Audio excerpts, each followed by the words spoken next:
ഡിസ്കിൻ്റെ ഡിസ്ലോക്കേസ്റ്റ് ആയത്.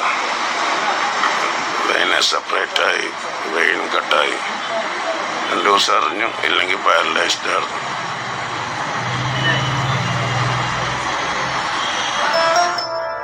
സുഹൃത്തുക്കളെ, ആ നിൽക്കുന്നത് വിനായകൻ ചേട്ടനാണ്. അദ്ദേഹത്തിൻ്റെ ഒരു ഗംഭീര സിനിമ വരുന്നുണ്ട്.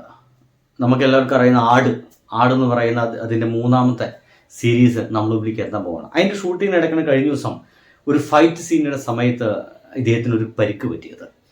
ഫൈറ്റെല്ലാം വളരെ സീരിയസ് ആയിട്ട് ചെയ്യുന്നൊരു മനുഷ്യന് കൂടിയാണ് ഇദ്ദേഹം. നമുക്കറിയാം, പലപ്പോഴും പല ആളുകളും അത് പറഞ്ഞിട്ടുണ്ട് ഇദ്ദേഹത്തെ കുറിച്ചിട്ട്. ഫൈറ്റൊക്കെ വളരെയധികം റിസ്ക് എടുത്ത് ചെയ്യുന്ന ഒരാളാണ് വിനായകൻ എന്ന് പറഞ്ഞ മനുഷ്യൻ. എൻ്റെ ഏറ്റവും വലിയ കൺസേൺ ഇപ്പോൾ അതൊന്നല്ല. നോക്കൂ, ഇദ്ദേഹത്തിൻ്റെ ഈ ഒരു കഴുത്തിനാ ജനമ്പിനെങ്ങാണ്ട് ആ ഒരു വൈൻ കട്ടായിത്രേ. ആ വെയിൻ കട്ടായിട്ട് ഒരുപക്ഷെ ഈ സൈഡ് മുഴുവൻ പാരലൈസ് ചെയ്ത് പോകേണ്ട ഒരു അവസ്ഥയാണ്. ഇനി 2 മാസത്തോളം ബെഡ് റെസ്റ്റൊക്കെ മാറിപ്പോകേണ്ട ഒരു അവസ്ഥ വിനായകൻ എന്ന് പറഞ്ഞ ഈ ഒരു മനുഷ്യരുണ്ട്. നടൻ എന്ന നിലയ്ക്ക് ഒരു അതിഗംഭീര നടനാണ്, ഞാൻ പറയേണ്ട ആവശ്യമൊന്നുമില്ല, നിങ്ങൾക്ക് എല്ലാവർക്കും അറിയാം. ഈ അടുത്ത സമയത്ത് മമ്മൂട്ടി എന്ന് പറയുന്ന മനുഷ്യൻ പോലും അത് നമ്മളോട് തുറന്നു പറഞ്ഞിട്ടുള്ളതാണ്. വ്യക്തി ജീവിതത്തിൽ പല പ്രശ്നങ്ങളും ഉണ്ടായിരിക്കാം, നിങ്ങൾ അതൊക്കെ വിട്ടുകളാം. ഒരു ഗംഭീര നടനാണ്, ഒരു വണ്ടർഫുൾ നടനാണ്. അഭിനയ രംഗത്ത് അഭിനയിക്കാൻ വന്നു കഴിഞ്ഞാൽ ഒരു തരത്തിലും സെറ്റിൽ ഒരു തരത്തിലുള്ള പ്രശ്നങ്ങളും വിനായകൻ എന്ന് പറഞ്ഞ മനുഷ്യൻ ഉണ്ടാക്കിയിട്ടില്ല എന്ന പല ആൾക്കാരും നമ്മുടെ മുമ്പിലേക്ക് സത്യവാങ്മൂലം പോലെ തന്നെ വന്ന് പറഞ്ഞിട്ടുണ്ട്. പക്ഷേ ഇങ്ങനത്തെ ഒരു അപകടകരമായിട്ടുള്ള അവസ്ഥയിൽ വിനായകൻ പെട്ടെന്ന് സുഖപ്പെടട്ടെ എന്ന് പറയുന്ന വർത്തമാനമൊക്കെ പറയുന്നതിന് പകരമായിട്ട് ചില ആളുകൾ വിനായകൻ ചത്തില്ലേ എന്നൊക്കെ ചോദിക്കുന്ന ചോദ്യങ്ങൾ ഇതിൻ്റെ പുറകിൽ എഴുതി വിടുന്നുള്ളതാണ്. എനിക്ക് മനസ്സിലാവുന്നില്ല എന്ത് തരം മാനസികാവസ്ഥയാണ് ഇവർക്ക് എന്നുള്ളത്. ഈ ചത്തില്ല എന്നുള്ള ചോദ്യം ഒരു 8ാം പ്രതിയുണ്ട്. ആ 8ാം പ്രതിയോട് ഇതുവരെയും ആരും ചോദിക്കുന്നത് ഞാൻ കേട്ടിട്ടില്ല. പല ആൾക്കാരും ആ 8ാം പ്രതിക്ക് വേണ്ടിയിട്ട് മുദ്രാവാക്യം വിളിക്കുന്നത് മാത്രമേ നമ്മൾ കണ്ടിട്ടുള്ളൂ. എന്തായാലും കമൻറ്റുകളിലേക്ക് എത്തിക്കഴിഞ്ഞാൽ നിങ്ങൾക്ക് മനസ്സിലാവും. ജസ്റ്റ് മിസ് കാണാൻ കഴിയുന്നുണ്ടോ? നാട്ടുകാരുടെ നിർഭാഗ്യം. എനിക്ക് എന്ത് മിസ്? നാട്ടുകാരുടെ നിർഭാഗ്യം. അപ്പൊ നാട്ടുകാരുടെ ഭാഗ്യം എന്ന് പറയുന്നത് വിനായകൻ പാരലൈസ് ആവണം, അല്ലെങ്കിൽ വിനായകൻ മരിച്ചു പോകണം. വിനായകൻ മരിച്ചു കഴിഞ്ഞാൽ നാട്ടുകാരൊക്കെ രക്ഷപ്പെട്ടു.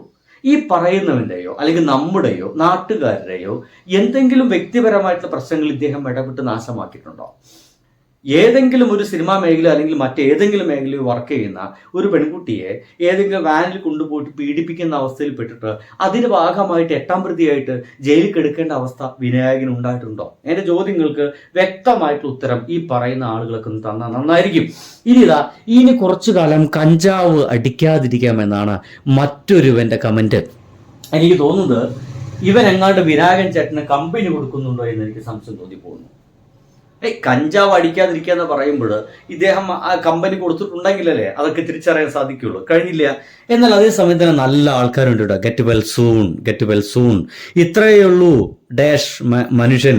നാട്ടുകാരെ കഞ്ചാവ് അടിച്ച് ചീത്ത വിളിച്ച് പച്ചത്തെറി FBയിൽ എഴുതി വിടുക, തുണി പൊക്കി അയൽവാസികൾക്ക് കാണിക്കുക. ഇതോടെ ആ കഴപ്പ് നിന്നോളും വനായകൻ എന്നാണ് ഷിഹാബ് എന്ന് പറയുന്ന ഒരാൾ എഴുതി വച്ചിരിക്കുന്നത്. അപ്പോൾ അതിൻ്റെ താഴത്ത് ഗെറ്റ് വെൽ സൂൺ എന്നൊക്കെ പറയുന്നുണ്ട്. കയ്യിലിരിപ്പിന്റെ ഗുണം ഇതൊന്നും പോരാ. ഈ കയ്യിലിരിപ്പിന്റെ ഗുണം എന്ന് വെച്ച് കഴിഞ്ഞാൽ ഇതിനേക്കാൾ കയ്യിലിരിപ്പിന്റെ ഗുണവും വൃത്തിയായിട്ടൊക്കെ നാട്ടിൽ ചെയ്ത ആളുകളൊക്കെ സിനിമാ മേഖല അങ്ങനെ നിൽക്കുന്നുണ്ട്. അവർക്കൊന്നും ഒരു പ്രശ്നം കാണുന്നില്ലല്ലോ. അപ്പൊ ദൈവം എന്താ വിനായകൻ എന്ന് പറയുന്ന മനുഷ്യനെ മാത്രം പിന്നെ നടന്നിട്ട് 2 കൊടുക്കാൻ നിൽക്കുന്നു? എനിക്ക് മനസ്സിലാവുന്നില്ല. ഇതൊന്നും പോരാ ഇവനെന്നാണ് ഒരാള്. എന്ത് കയ്യിരിപ്പിന്റെ ഗുണം? ഈ ഇവന്മാരുടെ വീട്ടിലേക്കൊക്കെ വന്നിട്ട് ഇവൻ വില പ്രശ്നം ഉണ്ടാക്കിയിട്ടുണ്ടെങ്കിൽ കുഴപ്പമില്ല. അഹങ്കാരത്തിന് അടികിട്ടി നിരപരാധികൾ തെറി വിളിച്ചപ്പോൾ ദൈവം കേട്ടു. ആരാണ് ചെറുത്? ഇത് ചെറുത്. ഏത് ഞരമ്പ് എന്നാണ് ഒരുത്തൻ്റെ സംശയം. കൊള്ളാം കേട്ടോ, ഏത് ഞരമ്പ് എന്നാണ് സംശയം. ഹോസ്പിറ്റലിൽ നിന്ന് ഇറങ്ങി വരുന്ന രോഗിയെ സംസാരിപ്പിച്ച് ബുദ്ധിമുട്ടിക്കുന്ന മാധ്യമ സംസ്കാരം. സംസാരിക്കാൻ പോലും പ്രയാസപ്പെടുന്നു. ഇദ്ദേഹത്തിൻ്റെ ആരോഗ്യനിലയെക്കുറിച്ച് ബന്ധപ്പെട്ടവരോട് ചോദിച്ചാൽ പോരെ. അതെനിക്ക് ഇഷ്ടമായിട്ടോ. ഏതൊരു അനസ് അബ്ദുൽ കരീം നുസ്രി എന്ന് പറയുന്ന മനുഷ്യനാണ് എഴുതിയിരിക്കുന്നത്. കൊള്ളാം. നല്ല മാന്യമായ ഒരു സോഷ്യൽ ബോധമുള്ള മനുഷ്യൻ. എനിക്ക് ആ ഒരു സംഗതി എനിക്ക് ഭയങ്കര ഇഷ്ടമായി. കാരണം ശരിയാണ്, ഇത്തരം സംഗതികളൊക്കെ നമ്മൾ എന്തിനാണ് ആക്സിഡന്റ് സംഭവിക്കുന്ന അതുപോലെ തന്നെ സംഭവിച്ചു എന്നുള്ളൂ എന്നൊക്കെ പറഞ്ഞിട്ട് വേറെ ആളുകളൊക്കെ നീ എന്താ ചോദിച്ചത് ഉമ്മൻചാണ്ടി എന്തോ പറഞ്ഞല്ലോ എന്ന് പറഞ്ഞിട്ട് ഉമ്മൻചാണ്ടിയെ പണ്ടങ്ങാണ്ട് ചീത്ത പറഞ്ഞിട്ടുണ്ടല്ലോ, അതിൻ്റെ ഭാഗമായിട്ട് കിട്ടിയതാണ് എന്നതാണ്. ഇവൻ ചാണ്ടി സാറിനെ പറഞ്ഞത് മറക്കില്ല എന്നാണ് ഒരാൾ എഴുതിയതാണ്. ചത്തില്ല. കാണാനുണ്ടോ? ചത്തില്ല എന്നാണ് ഒരാൾ ഇതിന് കമൻ്റ് അടിച്ചിരിക്കുന്നത്. ചത്തില്ല. വിനായകനെ പോലുള്ള നടന്മാർ മലയാള സിനിമയിൽ നിന്ന് ചത്തുപോകണമെന്ന് ആഗ്രഹിക്കുന്ന ആളുകൾ നമ്മുടെ നാട്ടിലുണ്ട്. എന്തൊരു ഗംഭീര നടനാന്ന് ആലോചിച്ച് നോക്കി. എന്തൊരു വണ്ടർഫുള്ളായിട്ട് നടിക്കുന്ന ഒരാളാണ്. നമ്മൾ ഈ കലാകാരന്മാരുടെ ഒക്കെ വ്യക്തി ജീവിതത്തെക്കുറിച്ചിട്ടൊക്കെ ചകയാൻ പോയി കഴിഞ്ഞാൽ പക്ഷെ വിനായകൻ മുണ്ടുപൂക്കി കാണിച്ചിട്ടുണ്ട്, പച്ചത്തേറി വിളിച്ചിട്ടുണ്ട്. ഇത് പക്ഷെ അധികം പരസ്യമായി ചെയ്തിട്ടുണ്ട്.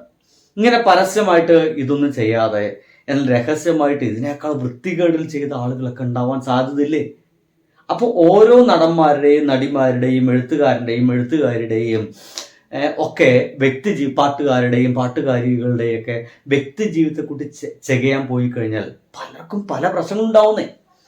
പല പ്രശ്നങ്ങളുണ്ടായിരിക്കും. ഈ പ്രശ്നങ്ങളൊന്നുമായിട്ടെന്നല്ല നമ്മുടെ മുമ്പിലേക്ക് വരുന്നത്. അവരൊരു പാട്ടുകാരനാണ്, അവർ നന്നായി പാട്ട് പാടുന്നു, അതെടുക്കുക. അയാളൊരു നല്ല നടനാണ്, നല്ലതായിട്ട് നടിക്കുന്നു, അതെടുക്കുക. അതല്ലാതെ നമുക്ക് പിന്നെ വേറെ എന്താണെന്ന് വിഷയം.